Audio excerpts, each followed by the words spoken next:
Hola, hola, bienvenidos a un nuevo episodio del podcast Cosas Mayores. Soy el pastor Miguel García y hoy vamos a hablar acerca de la segunda parte de este maravilloso libro de Génesis. Comenzamos en el episodio anterior hablando la primera parte, lo que vendría a ser los primeros 11 capítulos de Génesis, porque Génesis es un libro que parece que tuviera dos partes. Del capítulo 1 al 11, que lo hablamos toda la historia antigua de lo que es la creación, de lo que viene a ser la historia de Abel y Caín, la historia de los ángeles caídos, la historia de los gigantes, la historia de Noé, el diluvio y la última parte, lo que es la Torre de Babel. Y a partir del capítulo 12 es como que empieza ya la historia de cómo Dios se acerca a Abraham y empieza ya un legado con sus generaciones, donde empieza con Abraham, con Isaac, con Jacob y con José como los personajes principales, yendo obviamente a muchos más, pero ellos vienen a ser los 4 personajes principales a partir del capítulo 12. Ahora, el libro de Génesis, lo decía y quiero un poco recapitular este tema, es el primer libro de la Biblia, lo escribe Moisés, se cree obviamente que lo escribe en el desierto, entre el llamado de Moisés esos 40 años hasta la muerte de Moisés antes de entrar en la tierra prometida. El libro de Génesis en hebreo para los israelitas tiene un nombre diferente, se llama Bereshit, que significa en el principio, ¿no? Los primeros 5 libros de la Biblia para los hebreos, el título tiene que ver con la primera palabra que aparece en el libro. La palabra Génesis es una palabra de origen griego. Cuando hacen la primera traducción de la Biblia al griego, la famosa Septuaginta, allí se denomina este título Génesis que tiene que ver con orígenes, ¿no? Cómo se inicia todo. Curiosamente, Génesis, todo el libro de Génesis, tiene prácticamente perfecto 3 partes geográficas, ¿no? Hasta parecen como exactas, ¿no? Porque los primeros 11 capítulos están desarrollados en Mesopotamia, ¿no? En todo lo que hoy viene a ser la zona de Irak y algunas zonas alrededores, ¿no? Ahí más o menos se ubica lo que fue el Jardín del Edén, lo que fue la Torre de Babel. Allí se origina todos los primeros 11 capítulos. Luego, del capítulo 12 al capítulo 36, todo lo que viene a ser la tierra de Canaán o la tierra prometida, ¿no? Ahí con unos chispazos de algunos lugares. Y a partir del capítulo 37 hasta el final, el capítulo 50, aparece como 3 partes claras geográficas en el libro de Génesis, se habla acerca de Egipto. Entonces hay 3 zonas geográficas muy claras: Mesopotamia, la tierra prometida de Canaán y Egipto. Es interesante, pero Dios le promete 3 cosas a Abraham cuando lo llama, ¿no? Le promete tierra, le promete descendencia y le promete bendición. Esta promesa triple se volvió la base del pacto de Abraham. Y el resto de todas las escrituras son el cumplimiento de todas las promesas. Ahora, si nosotros vamos a hablar acerca de los 4 personajes que uno encuentra principales a partir del capítulo 12 en adelante, vamos a empezar obviamente por Abraham. Este hombre ya mayor de 75 años que sale de Ur de los Caldeos, Dios lo llama y le dice que vaya a la tierra que le iba a mostrar el Señor. Curiosamente, Abraham es un hombre muy obediente, sale, deja su tierra, deja su parentela, aunque se lleva a su sobrino Lot, y tiene que esperar 25 años para tener a su hijo Isaac. En ese trayecto tiene un hijo con una esclava, Agar, un hijo que se llama Ismael. Ahí se ve un poco la duda de Abraham de que si realmente Dios le iba a cumplir la promesa. Y hay un momento donde él se va a Egipto, donde un momento rescata a su sobrino Lot, que había sido secuestrado. Hay un momento donde se separa de Lot. Ahí aparece la famosa destrucción de Sodoma y Gomorra. Y el episodio cumbre de lo que viene a ser el libro de Génesis o la vida de Abraham es Génesis 22, cuando Dios le pide sacrificar a su hijo, ¿no? Es interesante, pero Dios le pide que vaya a un lugar que se conoce como el Monte Moriah, que muchas personas creen, y hay mucha creencia en Israel, que el lugar en donde Abraham va y quiere sacrificar a su hijo fue 1000 años después el lugar donde Dios le dice a David y a Salomón que ahí tenían que construir el templo de Israel. Obviamente, si nos ubicamos un poquito, Abraham está exactamente más o menos en el año 2000 antes de Cristo.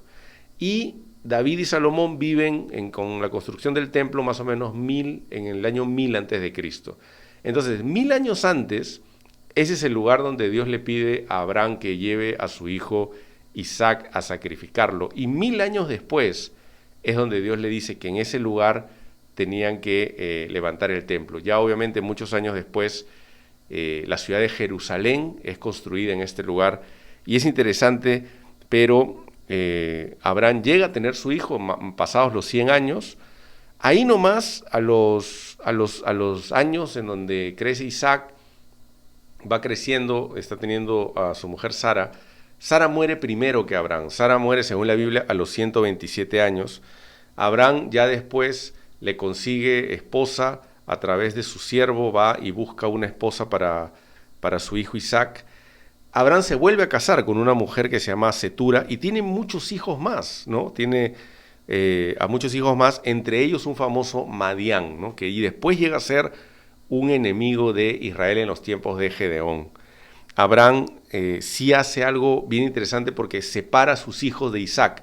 A Isaac lo mantiene en la tierra de Canaán, en la tierra prometida, y a todos sus hijos los manda al oriente, ¿no? Por eso hay esa separación desde Ismael y luego la segunda generación de hijos de Abraham que son con esta mujer llamada Setura. Y Abraham muere a los 175 años. Abraham es un personaje fascinante en la Biblia, ¿no? Porque es el hombre que Dios llama, que obedece y que se cree que es al demostrar él el querer y tener el corazón de sacrificar a su hijo, es como que deja marcado la promesa de que el Padre Celestial va a sacrificar a su hijo Jesús por nosotros, ¿no? Si Abraham estuvo dispuesto a sacrificar a su hijo, también el Padre Celestial estuvo dispuesto a sacrificar a su hijo Jesús por nosotros. Luego aparece el segundo personaje principal, que es Isaac. Es el hijo de la promesa. Curiosamente, su historia es la más corta, ¿no? El hijo tan esperado, pero su historia es la más corta. Ya se casa con Rebeca, tiene 2 hijos, los famosos Esaú y Jacob, son mellizos, ¿no? Porque eran obviamente del mismo momento de nacimiento, pero eran diferentes. Uno era lampiño, el otro era velludo, eran diferentes en apariencia, ¿no? No eran gemelos en donde uno los ve y les dice son muy parecidos, ¿no? Jacob y Esaú eran diferentes. Él repite una historia muy parecida a la de Abraham, ¿no? Cuando él va a Gerar y quiere hacer pasar a su esposa como su hermana, teniendo ese temor de que lo podían matar. Isaac también llega a prosperar mucho, igual que Abraham. Abraham se vuelve un hombre muy próspero. Isaac también, dice la Biblia que Isaac se hizo un hombre muy poderoso y rápidamente en esta historia Isaac no se cuenta mucho en el libro de Génesis porque rápidamente aparece en la historia Jacob, que es tal vez el personaje que abarca más en lo que es la historia contada en el libro de Génesis, ¿no? Jacob ahí aparece con la famosa trampa de apoderarse de la primogenitura y de ahí ya casi no se habla de Isaac, ¿no? Él muere a los 180 años, o sea, él vive 5 años más que su padre Abraham. Ahí aparece el tercer personaje de este famoso libro de Génesis, que es Jacob, ¿no? Jacob, que curiosamente le compra la primogenitura a su hermano Esaú por un plato de lentejas en un momento que él llega cansado y le dice dame de comer, y Jacob se aprovecha del momento y le dice véndeme tu primogenitura.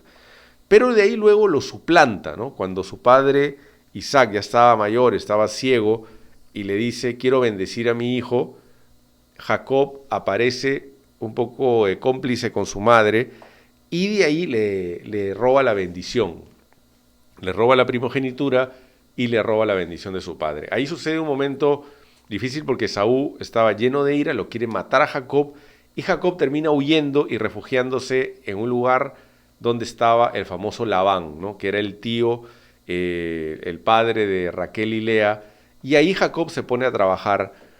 Y ahí aparece el primer hombre en la Biblia que tiene 2 esposas. Pero no es porque él quiere tener 2 esposas. Originalmente él estaba enamorado y él se quería casar de Raquel, ¿no? Él se quería casar con Raquel. Pero Labán le hace una trampa, un truco, y él por esa circunstancia, por esa especie de trampa o de circunstancia, él se tiene que casar obligado con Lea porque era la mayor pero él decide aceptar esta especie de trato que él tenía que trabajar 7 años por Raquel, y él acepta ese trato, se termina casando con Raquel y con Lea de alguna manera forzosa, ¿no? Ahí él termina teniendo 12 hijos hombres y una hija mujer, según lo que dice la Biblia, ¿no? Sus 12 hijos que vienen a ser los patriarcas, que vienen a ser los padres de las 12 tribus de Israel, y con su hija única, que era la famosa Dina, ¿no? Él tiene estos 12 o 13 hijos con las 2 esposas y con las 2 concubinas, que son las famosas Bila y Silpa. Su mujer, lamentablemente, Raquel, a la que él amaba, muere al dar a luz a Benjamín, a su último hijo, ¿no? Producto de, eso lo hablamos en un episodio anterior, donde él maldice a la persona que se había robado los ídolos de Labán, su padre, y de alguna manera curiosa, pero ahí se habla acerca del poder de las palabras, que nosotros tenemos que tener cuidado con lo que decimos, porque Jacob maldice con muerte a la persona que tenía los ídolos, y él, sin saberlo, los tenía Raquel, la mujer que amaba, y la mujer muere en el parto de Benjamín.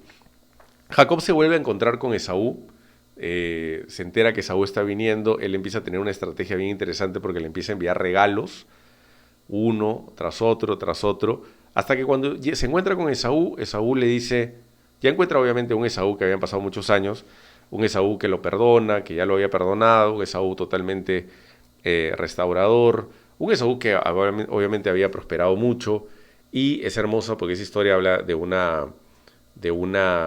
restauración de 2 hermanos, ¿no? En ese trayecto él tiene el famoso encuentro con el ángel en Peniel, que esa es una de las historias bíblicas que uno se queda como, ¿qué ha pasado ahí, no? Donde un ángel lo agarra, él le dice, no te suelto si no me bendices, y este ángel lo bendice, y este ángel le cambia de nombre, ¿no? Ya no te llamarás Jacob, sino te llamarás Israel, ¿no? Porque Jacob tenía un nombre que no tenía un buen significado. Jacob era suplantador, ¿no? Era como una especie de tramposo, y obviamente Israel era un nombre de bendición.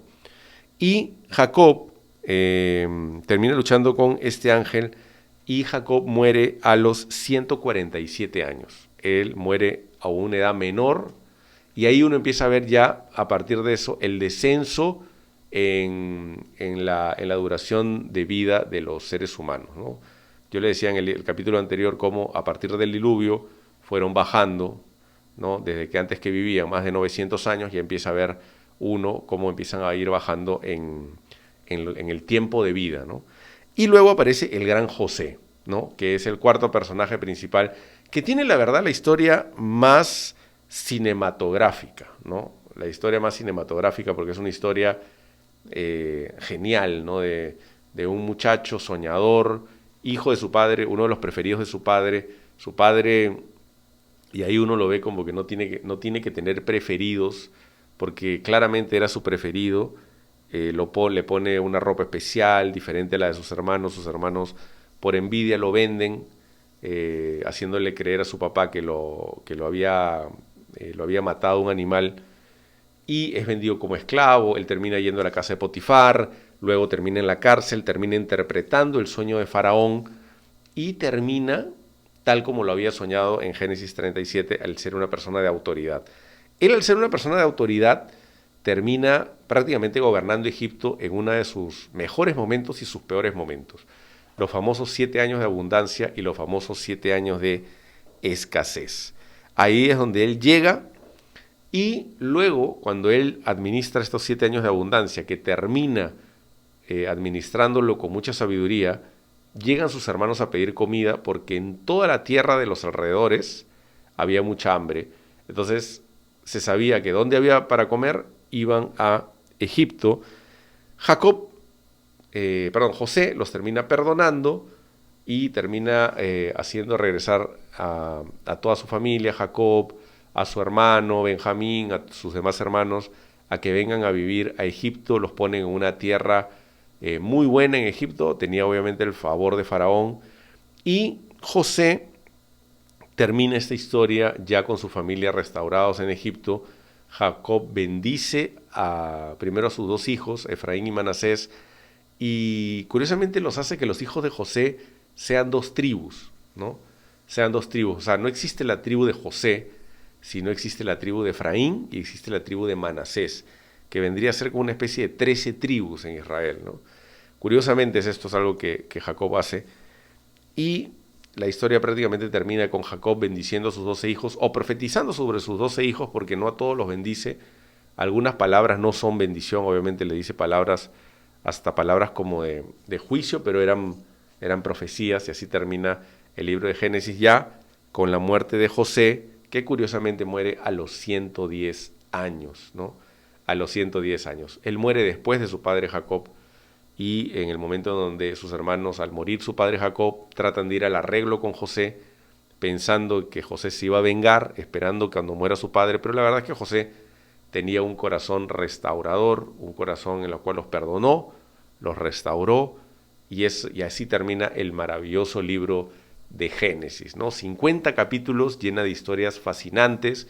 Los primeros 11 capítulos, tal vez los primeros 2000 años de la historia, y luego desde Abraham hasta José, más o menos unos 500 años, es la famosa historia del libro de Génesis, ¿no? Conocido en hebreo como el libro de Bereshit, que significa en el principio. Bueno, esto ha sido el episodio doble acerca del maravilloso libro de Génesis. Te pido que lo puedas compartir en tus redes, en tu WhatsApp, a todos los que quieren aprender y estudiar más de la palabra de Dios. Espero que haya sido de edificación este capítulo, y regresamos en el próximo episodio con un tema súper interesante aquí en el podcast Cosas Mayores. Soy el pastor Miguel García. Dios los bendiga.